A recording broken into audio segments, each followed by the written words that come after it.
بنانا شروع کر دی، اور جب ان کی قوم کے سردار ان کے پاس سے گزرتے تو ان سے تمسخر کرتے۔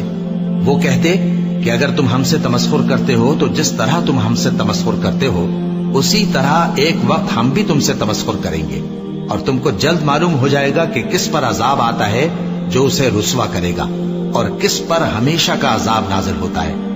یہاں تک کہ جب ہمارا حکم آ پہنچا اور تنور جوش مارنے لگا تو ہم نے نوح کو حکم دیا کہ ہر قسم کے پالتو جانوروں میں سے جوڑا جوڑا یعنی ایک ایک نر اور ایک ایک مادہ لے لو، اور جس شخص کی نسبت حکم ہو چکا ہے کہ ہلاک ہو جائے گا اس کو چھوڑ کر اپنے گھر والوں کو اور جو ایمان لایا ہو اس کو کشتی میں سوار کر لو۔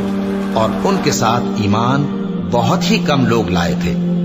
نوح نے کہا کہ اللہ کا نام لے کر کہ اسی کے کرم سے اس کا چلنا اور ٹھہرنا ہے، اس میں سوار ہو جاؤ، بے شک میرا پروردگار بخشنے والا ہے، مہربان ہے۔ اور وہ ان کو لے کر طوفان کی لہروں میں چلنے لگے۔ لہریں کیا تھیں؟ گویا پہاڑ تھے۔ اس وقت نوح نے اپنے بیٹے کو جو کشتی سے الگ تھا پکارا کہ بیٹا ہمارے ساتھ سوار ہو جا اور کافروں میں شامل نہ ہو۔ اس نے کہا کہ میں ابھی پہاڑ سے جا لگوں گا، وہ مجھے پانی سے بچا لے گا۔ فرمایا کہ آج اللہ کے عذاب سے کوئی بچانے والا نہیں اور نہ کوئی بچ سکتا ہے مگر وہی جس پر اللہ رحم کرے۔